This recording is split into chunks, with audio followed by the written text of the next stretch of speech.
Hey there, future business moguls. Welcome to Lesson 1, Identifying Profitable Business Ideas. I'm Raul, and today we're diving into the exciting world of ideas, because let's be real, not every idea is the next big thing. Sorry, inventor of glow-in-the-dark toothpaste. So, what makes an idea profitable? 3 things: scalability, demand, and uniqueness. Think of it like a superhero team. Imaginary superhero pose. Scalability is your strength, demand is your speed, and uniqueness, that's your cool superpower cape. Scalability means your business can grow without exploding, like my attempt at baking sourdough. Demand is simple. Do people actually want what you're selling? If not, well, you're basically selling umbrellas in the desert.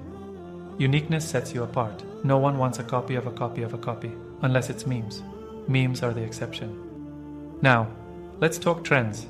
Spotting them is like being a detective. What's hot right now? Eco-friendly products, remote work tools, AI-powered everything. But trends alone aren't enough. You need to validate your idea. Use tools like Google Trends to see if people are searching for it. Check social media. If it's trending more than cat videos, you're onto something. Alright, time to flex those brainstorming muscles. Jot down 10 business ideas inspired by current trends. Then pick one and do a quick reality check using Google Trends or social media insights. Remember, great ideas don't have to be complicated. See you in the next lesson.